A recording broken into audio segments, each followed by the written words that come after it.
ಬಾಡಿದ ಹೂಗಳು ವಿಶೇಷ ಕಾರ್ಯಕ್ರಮಕ್ಕೆ ಮತ್ತೊಮ್ಮೆ ಸ್ವಾಗತ. ನಮ್ಮ ಚರ್ಚೆನ ಮುಂದುವರಿಸೋಣ ಪೂಜಾ ಗಾಂಧಿ ಅವರ ಜೊತೆಯಲ್ಲಿ. ಸಾಮಾನ್ಯವಾಗಿ ಈಗ ಒಂದು ಕನ್ನಡ ಚಿತ್ರರಂಗದ ಉತ್ತುಂಗದಲ್ಲಿ ಹೀರೋಯಿನ್ ಆಗಿ ಇದ್ದಂತಹವ್ರು ನೀವು. ಸಾಮಾನ್ಯವಾಗಿ ನಿಮ್ಮದೇ ಆದಂತಹ ಶೆಡ್ಯೂಲ್ಸ್ ನಿಮಗಿರುತ್ತೆ.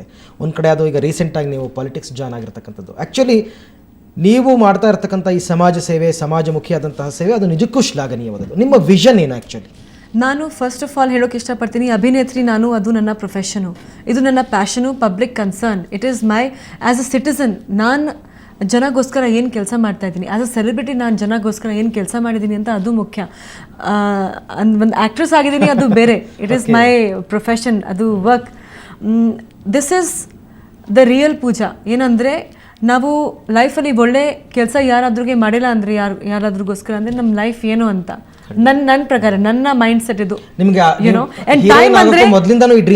ಹೌದು, ನಾನು ಏನದೇ ಗೊತ್ತಾ, ನಮ್ಮ ಫ್ಯಾಮಿಲಿಯಲ್ಲಿ ಏನು ಹೇಳ್ತಾರೆ ಅಂತ, ನಾವು if we are not able to help anybody, ನಮ್ಮ ಕೈಯಿಂದ ಯಾರಾದ್ರೂ ಹೆಲ್ಪ್ ಆಗಿಲ್ಲ, ಯಾರಾದರೂ ಮುಖದಲ್ಲಿ ಒಂದು ನಗು ನಾವು ಕೊಟ್ಟಕ್ಕೆ ಆಗಲಿಲ್ಲ ಅಂದರೆ ನಮ್ಮ ಲೈಫೇ ವೇಸ್ಟ್. ಎಷ್ಟು ದುಡ್ಡು ಸಂಪಾದನೆ ಮಾಡಿದರೆ ಅದರಲ್ಲಿ ನಾವು ಯಾವತ್ತೂ ಇರ್ತೀವಿ. ಬಟ್ ಇದು ದೇವರು ಕೂಡ ಹೇಳ್ತಾರೆ ಅಲ್ವಾ, ಒಬ್ಬೊಬ್ರಿಗೆ ನಾವು ಹೆಲ್ಪ್ ಮಾಡಬೇಕು ಅಷ್ಟೇ. ಇದೇ ನನ್ನ ಅಮ್ಮ ಚಿಕ್ಕ ವಯಸ್ಸಿಂದ ನಮ್ಮ ಮೈಂಡಲ್ಲಿ ಹಾಕಿದ್ದಾರೆ. ಸೊ ಅದು ಇದೆ. ನನ್ನ ಪ್ಲಾನ್ಸ್ ಏನಂದರೆ, ನಮ್ಮ ಈ ಹೆಣ್ಮಕ್ಕಳಿಗೆ ಒಂದು ಆಪರ್ಚುನಿಟಿ ಸಿಗಬೇಕು. ಈ ಹೆಣ್ಮಕ್ಕಳಿಗೆ ಒಂದು ಆಪರ್ಚುನಿಟಿ ಸಿಕ್ಕಿದ್ರೆ ನಮ್ಮ ರಾಜ್ಯದಿಂದ ನಾವು ಸೆಕ್ಸ್ ವರ್ಕ್ ಎಷ್ಟೋ ಮಟ್ಟಿಗೆ ಕಟ್ ಮಾಡ್ಬೋದು. ಯಾಕೆಂದರೆ ತುಂಬ ಜನ ಆಚೆ ಬಂದುಬಿಟ್ಟು ಬೇರೆ ಕೆಲಸ ಪಿಕಪ್ ಮಾಡೋಕ್ಕೆ ರೆಡಿ ಆಗಿದ್ದಾರೆ. They want to come out and ನಾವು ಅವ್ರಿಗೆ ಒಂದು ಪ್ಲ್ಯಾಟ್ಫಾರ್ಮ್ ಕೊಟ್ಟರೆ definitely they will leave the work. And ಇಂಥ ಹೆಣ್ಮಕ್ಕಳಿಗೆ ಒಂದು ಬೇಸಿಕ್ ಹ್ಯೂಮನ್ ರೈಟ್ಸ್ ಬರಬೇಕು. ಅವ್ರಿಗೆ BPL ಕಾರ್ಡ್ಸ್ ಆಗಲಿ, ಐಡೆಂಟಿಫಿಕೇಷನ್ ಆಗಲಿ, ಅವ್ರ ಮಕ್ಕಳಿಗೆ ಹೈಯರ್ ಎಜುಕೇಷನ್ ಸಿಗಬೇಕು ಅಂತ ಆ ಥರದ್ದು ಏನೋ ಸ್ಕೀಮ್ಸ್ ಎಲ್ಲ ಬರಬೇಕು. ಅದೆಲ್ಲ ಬರಬೇಕು ಅಂತ ನನ್ನ ಆಸೆ ಇದೆ, ನನ್ನ ವಿಷನ್. ಯಾಕೆ ಅಲ್ಲ, ಈ ವರ್ಕ್ಗೋಸ್ಕರನೇ ನೀವು ಪಾಲಿಟಿಕ್ಸ್ ಆಯ್ಕೆ ಮಾಡ್ಕೊಂಡ್ರ? With the help of political support ನೀವು ನಾನು ಒಂದು ಹೌದು, ಖಂಡಿತ. ಯಾಕೆಂದರೆ ನಾನು ಇವತ್ತು ಈ ಪಕ್ಷದಲ್ಲಿದ್ದೀನಿ, ನನಗೆ ಒಂದು ದೊಡ್ಡ ಪ್ಲ್ಯಾಟ್ಫಾರ್ಮ್ ಸಿಕ್ಕಿದೆ. ನಾನು ಕೆಲಸ ಮಾಡಬೇಕು, ನನ್ನ ಗುರಿನ ಯುನೋ, ನನ್ನ ಪಕ್ಷದ ಗುರಿ ಕೂಡ women empowerment, YONO. So I think I am getting all the support and definitely ನನ್ನ ಪಬ್ಲಿಕ್ ಕನ್ಸರ್ನ್ ಇರೋದ್ರಿಂದ ನಾನು ಪಕ್ಷಕ್ಕೆ ಸೇರ್ಕೊಂಡಿದ್ದೀನಿ. ಎಸ್ಪೆಷಲಿ ಮಹಿಳೆಯರು ಧ್ವನಿಯಾಗಿ ನಾನು ಪಕ್ಷಕ್ಕೆ ಸೇರ್ಕೊಂಡಿದ್ದೀನಿ. ಶಾರದಾ ನಾಯ್ಕ ಅವರೇ, ಈಗ ಇವರು ಲೈಂಗಿಕ ಕಾರ್ಯಕರ್ತರ ಹಕ್ಕುಗಳ ದಿನಾಚರಣೆ ಅಂತಕ್ಕಂಥದ್ದು ಏನು ಇವರಿಗೆ ಸಿಗ್ತಾ ಈಗ ಹಕ್ಕುಗಳು ಇಲ್ವೇ ಇಲ್ಲ ಅಂತ ಹೇಳ್ಬೋದು. ಇವರಿಗೆ ಯಾವುದು ಸಿಗ್ತಾ ಇಲ್ಲ. ಇವರಿಗೆ ಇದನ್ನ ದೊರಕಿಸ್ಕೊಡೋದಕ್ಕೆ ಏನು ಪ್ರಯತ್ನ ಪಟ್ಟಿದ್ದಾರೆ ನೀವು? ನಾವು ಯಾವುದೇ ಇಲ್ಲ ಅಂತ ಹೇಳಿ ಅಷ್ಟೊಂದು ನಿರಾಶಾದಾಯಕವಾಗಿ ಹೇಳೋಕ್ಕಾಗಲ್ಲ. ಇವತ್ತು ನಾನು ಸಾಕಷ್ಟು ಕಾರ್ಯಕ್ರಮಗಳಾಗಿವೆ. ಸರ್ಕಾರದಲ್ಲಿ ನಿರಂತರವಾದಂಥ ಕೆಲಸಗಳು ನಡೀತಾ ಇದ್ದಾವೆ. ಯಾಕಂದ್ರೆ ಒಬ್ಬರಿಬ್ಬರಲ್ಲ, 100 ಕೋಟಿ 110 ಕೋಟಿ ಜನರ ಜೊತೆ ಡೀಲ್ ಮಾಡಬೇಕಾದಾಗ ಇಲ್ಲ, ಸರ್ಕಾರದ ಬಂದು ಇದೊಂದು ಸ್ವಯಂ ಸೇವಾ ಸಂಸ್ಥೆ, ನಮ್ಮ ಸಂಸ್ಥೆಯಿಂದ ಇವೆಲ್ಲ ಕಾರ್ಯಕ್ರಮಗಳು ನಡೀತಾ ಇದೆ. ಮುಖ್ಯವಾಗಿ ಏನಂತ ಹೇಳಿದ್ರೆ, ನಾವು 4 ವರ್ಗಗಳಿದ್ದಾವೆ. ಈಗ ಮೊದಲು ಇದು ನಾವು ಸೆಕ್ಸ್ ವರ್ಕ್ ಅಂತ ಅಷ್ಟೇ ನೋಡ್ತೀವಿ, ಅದಷ್ಟೇ ಅಲ್ಲ, 4 ಕೀ ಪಾಪ್ಯುಲೇಷನ್ ಅಂತ ಕರಿತೀವಿ. ಒಂದು female sex workers, second MSM ಅಂತ men having sex with men, ಪುರುಷ ಸಲಿಂಗಾಸಕ್ತರು, ಟ್ರಾನ್ಸ್ಜೆಂಡರ್ಸ್, ಮಂಗಳಮುಖಿಯರು, ಮತ್ತು PLHIVs, ಪಾಸಿಟಿವ್ HIV ಸೋಂಕಿನೊಂದಿಗೆ ಬದುಕ್ತಾ ಇರೋರು. ಈ 4 ಮಂದಿ ಜೊತೆಗೂ ನಾವು ವರ್ಕ್ ಮಾಡ್ತಾ ಇದ್ದೀವಿ. ಯಾಕಂದರೆ ಯಾವಾಗ HIV ಬಂತಲ್ಲ ಒಂಥರ ಅನುಕೂಲನೇ ಆಯಿತು. ಎಲ್ಲಿವರೆಗೆ ಮುಖ್ಯವಾಹಿನಿಯಿಂದ ಈ ದೂರನೇ ಉಳಿದಿದ್ರಲ್ಲ ಈ ಜನರನ್ನ, ಅವರು ಮುಖ್ಯವಾಹಿನಿಗೆ ಬರೋಕ್ಕಾಯಿತು. ಯಾಕಂದರೆ HIV ಬಂದಿದ್ದರಿಂದ ಇವರು ಹೆಚ್ಚು ವಲ್ನರೇಬಲ್, ಇವರಿಂದ HIV ಹರಡ್ತಾ ಇದೆ, STD ಹರಿತಾ ಇದೆ, STI ಹರಿದೋಗ್ತಾ ಇದೆ ಅಂತ ಬಂದಾಗ ಇವ್ರ ಮೇಲೆ ಇಂಟರ್ವೆನ್ಷನ್ಸ್ ಜಾಸ್ತಿ ಆಗುತ್ತೆ. ಈಗ ಕರ್ನಾಟಕ ಸ್ಟೇಟ್ ಏಡ್ಸ್ ಪ್ರಿವೆನ್ಷನ್ ಸೊಸೈಟಿನಲ್ಲಿ ಅದಕ್ಕೆ ಒಂದು ಸೆಪರೇಟ್ ಡಿಪಾರ್ಟ್ಮೆಂಟ್ ಇದೆ, ಟಾರ್ಗೆಟೆಡ್ ಇಂಟರ್ವೆನ್ಷನ್ಸ್ ಅಂತ. ಸುಮಾರು 40ಕ್ಕೂ ಹೆಚ್ಚು NGOs ಅವ್ರ ಜೊತೆ ಕೆಲಸ ಮಾಡ್ತಾ ಇದ್ದಾವೆ. ಸೊ ಅಂದಾಗ ನೀವು ಅರ್ಥ ಮಾಡ್ಕೋಬಹುದು ಎಷ್ಟೊಂದು ಕಾರ್ಯಕ್ರಮಗಳು ಅವ್ರ ಪರವಾಗಿ ನಡೀತಾ ಇದ್ದಾವೆ ಅಂತ ಹೇಳ್ಬಿಟ್ಟು. ಯಾಕಂದ್ರೆ ಅಲ್ಲಿ ನೋಡಿ, ಒಂದೇ ವಿಚಾರ ಅಲ್ಲ, ಅವರು ಈಗ ಹೋಗಿ ಕಾಂಡಮ್ ಬಗ್ಗೆ ನೆಗೋಷಿಯೇಷನ್ ಮಾಡುವಂಥ ಸ್ಕಿಲ್ಸ್ಗಳನ್ನು ಬೆಳೆಸ್ಕೊಂಡಿದ್ದಾರೆ. ಆಯಿತು, ಕಾಂಡಮ್ ಬಳಸಲ್ಲ ಅಂತ ಹೇಳಿದಾಗ, ಬಳಸಿ ಅಂತ ಹೇಳಿದಾಗ ಅವನು ಅರ್ಧ ಪೇಮೆಂಟ್ ಮಾಡ್ತಾನೆ, ಇದು ಸರಿ ಅಂತ ಹೇಳ್ಬಿಟ್ಟು ಬರುವಷ್ಟು ಮಟ್ಟಿಗೆ ಅವರು ಬಿಡಿಸ್ಕೊಂಡಿದ್ದಾರೆ. ಈಗ ಎಷ್ಟು ಕೆಲಸಗಳನ್ನ ಮಾಡ್ತಾ ಇರ್ತಕ್ಕಂಥದ್ದು ಹೀರೋಸ್ ಪ್ರಾಜೆಕ್ಟ್ ಇಂದ ಇದೆಲ್ಲ ಓಕೆ. ಲೈಂಗಿಕ ಕಾರ್ಯಕರ್ತೆಯರು ಆ ಕೆಲಸವನ್ನ ಬಿಟ್ಟು ಬೇರೆ ಕೆಲಸಕ್ಕೆ ಬರಬೇಕು, ನಾವು ಸಮಾಜದಲ್ಲಿ ಉನ್ನತಿಯನ್ನು ಪಡಿಬೇಕು ಅನ್ನೋ ಆಸೆಗಳು ನಿಮಗೆಲ್ಲ ಇರಲ್ವಾ? ಖಂಡಿತವಾಗಿ ಇದೆ ಸರ್. ಯಾರೂ ಈ ಸೆಕ್ಸ್ ವರ್ಕಲ್ಲೇ ಮುಂದುವರಿಬೇಕು ಅಂತ ಯಾರಿಗೂ ಆಸೆ ಇಲ್ಲ. ಆದರೆ ಸರ್ಕಾರ, ನೀವು ಆಗಲೇ ಹೇಳ್ದಂಗೆ, ನಾವು ಸೆಕ್ಸ್ ವರ್ಕ್ ಬಿಡ್ತೀವಿ ಅಂದ್ರೂ ಸಮಾಜ ನಮ್ಮನ್ನ ಬಿಡ್ತಾ ಇಲ್ಲ. ಈಗ ಪುನರ್ವಸತಿ ಕೊಡಿಸ್ಬೇಕಂತೇಳಿ ಸರ್ಕಾರದವರು ಏನೇನೋ ಪ್ಲಾನ್ ಮಾಡ್ತಾ ಇದ್ದಾರೆ. ಆದರೆ ಅದು ಎಷ್ಟು ಮಟ್ಟಿಗೆ ಜಾರಿಗೆ ಇನ್ನೂ ಬಂದಿಲ್ಲ. ಈಗ ನಾವು ಸೆಕ್ಸ್ ವರ್ಕಲ್ಲೇ ಇರಬೇಕು. ಮೇಡಮ್ ಪೂಜಾ ಗಾಂಧಿ ಮೇಡಮ್ ಹೇಳ್ದಂಗೆ, ನಾವು ಸೆಕ್ಸ್ ವರ್ಕ್ಗೆ ಬಂದ್ರೂ ನಮ್ಮ ಮಕ್ಕಳನ್ನ ಸೆಕ್ಸ್ ವರ್ಕ್ಗೆ ತರಬಾರ್ದು ಅಂತ ಇಷ್ಟ ಇಲ್ಲ.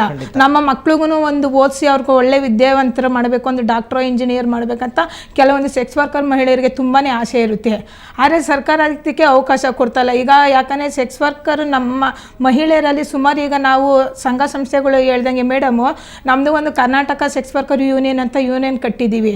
ಅದರಲ್ಲಿ ನಮಗೆ ಸಂಗಮ ಇರ್ಬೋದು, ಸಮರ ಇರ್ಬೋದು, ತುಂಬಾ ನಮಗೆ ಮತ್ತು ಇದು ಶಾರದಾ ಮೇಡಮ್ನವ್ರದ್ದು ಪ್ರಾಜೆಕ್ಟ್ ಇರ್ಬೋದು, ತುಂಬಾ ನಮಗೆ ಟ್ರೈನಿಂಗ್ಗಳು ತರಬೇತಿಗಳೆಲ್ಲ ಕೊಟ್ಟು ನಮ್ಗೆ ಇಷ್ಟು ಮಟ್ಟಿಗೆ ನಮ್ಮ ಹಕ್ಕುಗಳನ್ನ ಯಾವ ರೀತಿ ಪಡಿಬೇಕು ಅನ್ನೋದನ್ನ ನಮಗೆ ಟ್ರೈನಿಂಗ್ಗಳು ಕೊಟ್ಟು ನಮಗೆ ಮುಂದೆ ಬಂದಿದ್ದಾರೆ.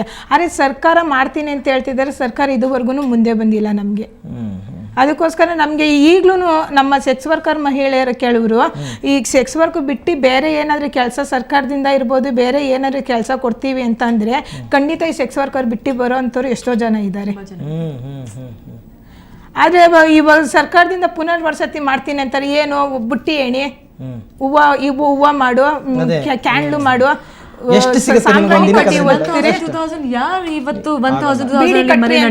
ಈಗ ಬೀಡಿ ಕಟ್ಟಿ ಇದೆಲ್ಲ ಮಾಡಿದ್ರು ಬೆಳಗ್ಗೆಯಿಂದ ಸಾಯಂಕಾಲ ಗಂಟ ಮಾಡಿದ್ರು ಒಂದು 100 ರೂಪಾಯಿ 150 ರೂಪಾಯಿ ಕೊಡ್ತಾರೇನ್ರಿ. ಅದರಲ್ಲಿ ಮನೇಲಿ 3 ಜನ ಮಕ್ಳಿರ್ತಾರೆ, ಗಂಡ ಸರಿ ಇರಲ್ಲ, ವಯಸ್ಸಾದ ತಂದೆ ತಾಯಿ ಇರ್ತಾರೆ, ಅವ್ರಿಗೆಲ್ಲ ನೋಡ್ಕೊಬೇಕಂದ್ರೆ 100-150 ರೂಪಾಯಿ ತಗೊಂಡು ಅವ್ರ ಹೊಟ್ಟೆ ಜೀವನ ಏನ್ ಮಾಡ್ತಾರೆ? ಅದೇ ಒಂದು ರೇಷನ್ ಅಂಗಡಿಗೆ ಹೋಗ್ಬಿಟ್ಟು ಒಂದು ರೇಷನ್ ತಗೋಬೇಕು ಅಂತಂದ್ರೆ 25-30 ರೂಪಾಯಿ 1 kg ಅಕ್ಕಿ. ಅದೇ ಮೇಡಮ್ ಹೇಳ್ದಂಗೆ ಒಂದು BPL ಕಾರ್ಡ್ ಇರ್ಬೋದು, ಏನಾದ್ರು ಸರ್ಕಾರದಿಂದ ಆಧಾರ್ ಕಾರ್ಡ್, ಈ ತರ ರೇಷನ್ ಕಾರ್ಡ್ ಏನಾದ್ರು ಇತ್ತು ಅಂದ್ರೆ ಸೌಲಭ್ಯಗಳು ಸಿಕ್ಕಿದ್ರು ಅಂದ್ರೆ ಖಂಡಿತವಾಗಿ ನೀವು ಅದನ್ನ ಬಿಟ್ಟು ಬರೋದಕ್ಕೆ ಖಂಡಿತ.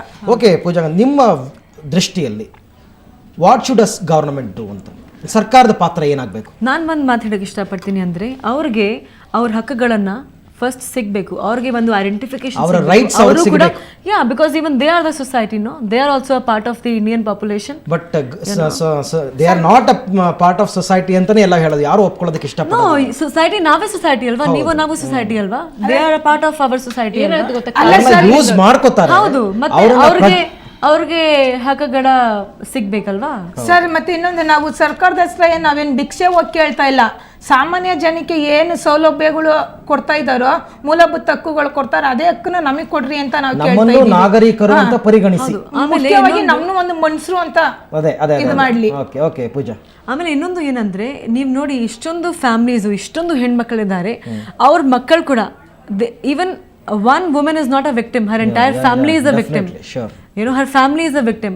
2, 3 ಇನ್ನೊಂದು ನಾನು ಆ ಮೇಡಮ್ದು ಹೆಸರು ಹೇಳಕ್ಕೆ ಇಷ್ಟಪಡಲ್ಲ. ಅವ್ರಿಗೆ 3 ಮಕ್ಕಳು, ಅವ್ರ ಗಂಡ 2ನೇ ಮದುವೆ 3ನೇ ಮದುವೆ ಮಾಡಿಕೊಂಡು ಅವ್ರಿಗೆ ಮನೆಯಿಂದ ಆಚೆ ಬಿಸಾಕ್ಬಿಟ್ರು. Okay, that lady try to commit suicide, but ಏನಂದ್ರೆ ಚಿಕ್ಕ ಮಕ್ಕಳ ಜೊತೆ ಏನೇ ಸುಸೈಡ್ ಅಂತ. And how she came today, she has made her children study. Today she is 55-60 years old, and one is an MBA graduate, one is ಏನೋ ಕೆಲಸ ಮಾಡ್ತಾರೆ. ಕೊನೆಯದಾಗಿ ಕಾರ್ಯಕ್ರಮ ಮುಗಿಸ್ತಕ್ಕಂಥ ಸಂದರ್ಭ ಬಂದಿರತಕ್ಕಂಥದ್ದು, ಏನು ಒಂದು ಮೆಸೇಜ್ ಕೊಡೋದಕ್ಕೆ ಇಷ್ಟಪಡ್ತೀರಾ? ಬೀಯಿಂಗ್ ರಾಜ್ಯ ನಿರ್ದೇಶಕರು, ಹೀರೋಸ್ ಪ್ರಾಜೆಕ್ಟ್ನ ನಿರ್ದೇಶಕರಾಗಿ ಏನು ಮೆಸೇಜ್ ಕೊಡೋದಕ್ಕೆ? ಅಲ್ಲ, ನಾನು ಹೇಳೋದಿಷ್ಟೇನೆ, ಯಾರು ನಿರಾಶೆ ಒಳಗಾಗೋ ಏನೋ ಅವಶ್ಯಕತೆ ಇಲ್ಲ. ಇನ್ನೊಂದು ಏನು ಗೊತ್ತಾ, ಇದು ಕೇವಲ ಸರ್ಕಾರದ ಕೆಲಸ ಕೂಡ ಅಲ್ಲ, ಇದು ನಮ್ಮ ಕೆಲಸ ಕೂಡ, ನಮ್ಮ ಪಬ್ಲಿಕ್. ಎಲ್ಲಿವರೆಗೆ ನಾವು ಕೈ ಸರ್ಕಾರ ಅಂದ್ರೆ ಯಾರು? ನಾವು ತಾನೆ. ನಾವು ಎಲ್ಲಿವರೆಗೆ ಕೈ ಜೋಡಿಸಲ್ವೋ ಈ ಸಮಸ್ಯೆಗಳಾಗಿ ಉಳಿತಾವೆ. ಈಗ ನೋಡಿ, ಹಸಿರು ಕಾರ್ಡ್ ಅಂತ ಇರುತ್ತಲ್ಲ, ಅಲ್ಲಿ ಹಸಿರು ಕಾರ್ಡು ಯಾರಿಗೆ ಬಡವನಿಗೆ ಸಿಕ್ಬೇಕು, ಅದು ಉಳ್ಳವರೇ ತಗೊಂಡ್ಬಿಟ್ರೆ ಏನಾಗುತ್ತೆ? ಕರಪ್ಷನ್ ಕೊನೆ ಹೋಗ್ಬೇಕಾದ್ರೆ. ಇದಕ್ಕೂ ನಮಗೂ ಸಂಬಂಧ ಇಲ್ಲ ನಾವು ಅನ್ಕೊಂಡ್ರೆ ಮುಂದೊಂದು ದಿವಸ ನಮ್ಮ ಕುಟುಂಬಸ್ಥರೇ ಇದಕ್ಕೆ ಬಲಿ ಆಗಬಹುದಾ? ಖಂಡಿತವಾಗಿ. ಸಾಮಾಜಿಕ ಪಿಡುಗಿಗೆ, ಈ ಸಾಮಾಜಿಕ ಪಿಡುಗು ಅಂತ ನಾವು ಹೇಳೋದು ಬೇಡ. ಇಷ್ಟು ಸಮಸ್ಯೆ ಈ ರೀತಿ ನೋಡಿ, ಮನೆ ಮುಂದೆ ಕೊಚ್ಚೆ ಇದೆ, ಅದು ನನ್ಗೇನಾಗುತ್ತಿದೆ, ಅದು ಅಲ್ಲಿದೆ, ಅದು ಒಂದಿನ ನಿಮ್ಮ ಕಡೆ ಬಂದೇ ಬರುತ್ತೆ. ಗೀತಾ ಅವರೇ, ಕೊನೆಯದಾಗಿ ನೀವೇನು ಹೇಳೋದಕ್ಕೆ ಇಷ್ಟಪಡ್ತೀರಾ? ಈಗ ಈ ಕಾರ್ಯಕ್ರಮವನ್ನು ನೋಡ್ತಾ ಇರ್ತಕ್ಕಂಥದ್ದು ಸರ್ಕಾರದ ಜನಪ್ರತಿನಿಧಿಗಳು ಎಲ್ಲರೂ ನೋಡ್ತಾ ಇರ್ತಾರೆ, ಏನು ಹೇಳಿದೆ ಕೊನೆಯದಾಗಿ ಏನು ಹೇಳೋದಕ್ಕೆ ಇಷ್ಟಪಡ್ತೀವಿ? ಕೊನೆಯದಾಗಿ ಏನು ಹೇಳಕ್ಕೆ ಇಷ್ಟಪಡ್ತೀವಿ ಅಂದರೆ, ಈಗ ಪೂಜಾ ಗಾಂಧಿ ಮೇಡಮ್ನವರು ಮುಂದೆ ಬಂದಿದ್ದಾರೆ. ಅವರೀಗ ರಾಜಕೀಯದಲ್ಲಿರ್ಬೋದು, ಅವರು ಸ್ವಯಂ ಸೇವಕರಾಗಿ ಮುಂದೆ ಬಂದಿದ್ದಾರೆ. ಅದೇ ರೀತಿ ಇದು ಸರ್ಕಾರನೂ ಸೆಕ್ಸ್ ವರ್ಕರ್ನ ಮತ್ತು ಸೆಕ್ಸಲ್ ಮೈನಾರಿಟಿ, ಈಗ ಮೇಡಮ್ ಹೇಳ್ದಂಗೆ ಯಾರ್ಯಾರು ಸೆಕ್ಸ್ ವರ್ಕರ್ ಇದ್ದಾರೋ ಅವ್ರಿಗೆ ಒಂದು ಪುನರ್ವಸತಿ ಬಗ್ಗೆ ಇರ್ಬೋದು, ಅವ್ರಿಗೂ ಒಂದು ಮನೋಭಾವನೆ ಇದೆ, ಅವ್ರಿಗೂ ಬದುಕೋಂಥ ಹಕ್ಕಿದೆ ಅನ್ನೋದಕ್ಕೋಸ್ಕರ ಅವ್ರು ಮುಂದೆ ಬಂದು ಅವ್ರಿಗೆ ಏನು ಸರ್ಕಾರದಿಂದ ಸಿಗಬೇಕಾದ ಸೌಲಭ್ಯಗಳಿದೆಯೋ ಆ ಸೌಲಭ್ಯಗಳು ಸಿಕ್ಕಿದ್ರೆ ಒಳ್ಳೇದು ಅಂತ ನಾನು ಕೇಳ್ತೀನಿ. ಪೂಜಾ, ಲಾಸ್ಟ್ ಮೆಸೇಜ್ ನಿಮ್ಮ? ಅಷ್ಟು ನಾನು ಹೇಳೋಕೆ ಇಷ್ಟಪಡ್ತೀನಿ. ಗೀತಾ ಅವ್ರು ಏನು ಹೇಳಿದ್ದಾರೆ ಅಲ್ವಾ, ಅಷ್ಟು ನಮಗೆ ಬೇಕು. ಮಕ್ಕಳಿಗೆ ಒಂದು ಆಪರ್ಚುನಿಟಿ ಸಿಗಬೇಕು, ಅವ್ರಿಗೆ ಅವರ ಹಕ್ಕುಗಳನ್ನ ಅದೇ ನಾನು ಇನ್ನೊಂದ್ಸತಿ ಹೇಳೋಕೆ ಇಷ್ಟಪಡ್ತೀನಿ, ಒಂದು ವುಮೆನ್ ವಿಕ್ಟಿಮ್ ಅಲ್ಲ, ಆಲ್ರೆಡಿ ಫ್ಯಾಮಿಲಿ ವಿಕ್ಟಿಮ್ ಆಗ್ತಾ ಇದೆ. ಆಕ್ಚುಲಿ ಅವ್ರ ಸಲುವಾಗಿ ಇವರು ಫೈಲ್ ತಗೊಂಡು ತುಂಬಾ ಸರಿ ಓಡಾಡಿದ್ದಾರೆ ವಿಧಾನಸೌಧದಲ್ಲಿ. ಬಟ್ ಅದಕ್ಕೆ ಅವರಿಗೆ ಸಿಗ್ಲಿ. ಸೊ ನಿಮ್ಮ ಪೂಜಾ ಗಾಂಧಿ ಅವರೇ, ನಿಮ್ಮ ಕನಸುಗಳು ಶ್ಲಾಘನಾರ್ಹವಾದ ಕೆಲಸ ಮಾಡ್ತಾ ಇದ್ದಾರೆ. ನಿಮ್ಮ ಕನಸುಗಳೆಲ್ಲವೂ ನನಸಾಗ್ಲಿ ಅಂತ ನಾವು ಹಾರೈಸ್ತಾ ಇದ್ವಿ. ಅತ್ಯುತ್ತಮವಾದ ಕೆಲಸ ಹೀರೋಸ್ ಪ್ರಾಜೆಕ್ಟ್ ಇಂದ ಶಾರದಾ ನಾಯಕ್ ಅವರು ನೀವು ಕಂಡಕ್ಟ್ ಮಾಡ್ತಾ ಇರ್ತಕ್ಕಂಥದ್ದು. ನಿಮ್ಮ ಪ್ರಾಜೆಕ್ಟ್ನ ಮೂಲೋದ್ದೇಶಗಳು ಈಡೇರಲಿ, ಅದಕ್ಕೆ ಸೂಕ್ತ ಸಹಕಾರ ಸಿಗಲಿ ಅಂತಕ್ಕಂಥದ್ದು. ಓಕೆ, ಹಾಗೂ ಗೀತಾ ಅವರು ನೀವು ಅಂದ್ಕೊಂಡಿರ್ತಕ್ಕಂಥದ್ದು ಕೂಡ ಖಂಡಿತ ಈಡೇರಲಿ. ಒಟ್ಟಾರೆ ನಮ್ಮ ಕಾರ್ಯಕ್ರಮಕ್ಕೆ ಬಂದು ಎಲ್ಲರೂ ಕೂಡ ನಿಮ್ಮ ಮನಸ್ಸು ಬಿಚ್ಚಿ ಮಾತನಾಡಿದ್ದೀರಾ. ಈ ಕಾರ್ಯಕ್ರಮದ ಮೂಲೋದ್ದೇಶ ಕೂಡ ಅದೇ ಆಗಿತ್ತು. ಸೊ ಏನು, ಯಾಕೆಂದರೆ ಈಗ ಯಾರು ಕೂಡ ಅಂದ್ಕೊಂಡಿರಲಿಲ್ಲ ಗೀತಾ ಅಂತವ್ರು ಒಬ್ಬರು ಬಂದು ಮೀಡಿಯಾ ಮುಂದೆ ಕ್ಯಾಮ್ರಾ ಮುಂದೆ ಮಾತಾಡ್ತಾರೆ ಅಂತಕ್ಕಂಥದ್ದು. ಸೊ ಎಲ್ರಿಗೂ ಕೂಡ ಧನ್ಯವಾದಗಳು. Thank you very much.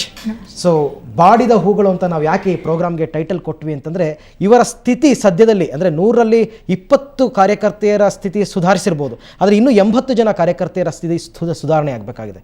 ಅದಕ್ಕೋಸ್ಕರ ಹಲವಾರು ಸಂಘ ಸಂಸ್ಥೆಗಳು, ಸ್ವಯಂ ಸೇವಾ ಸಂಸ್ಥೆಗಳು, ಪೂಜಾ ಗಾಂಧಿ ಅಂತವರು ಸಾಕಷ್ಟು ಹಗಲಿರುಳು ಶ್ರಮ ಪಡ್ತಾ ಇರ್ತಕ್ಕಂಥದ್ದು.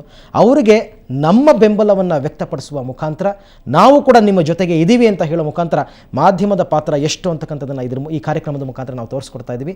ಅವರು ಬಾಡಿದ ಹೂಗಳು ಚಿಗುರಲಿ ಅರಳಲಿ ಅಂತ ಹಾರೈಸ್ತಾ ಇವತ್ತಿನ ಚರ್ಚಾ ಕಾರ್ಯಕ್ರಮವನ್ನು ಮುಗಿಸ್ತಾ ಇದ್ದೀವಿ. ನಮಸ್ಕಾರ.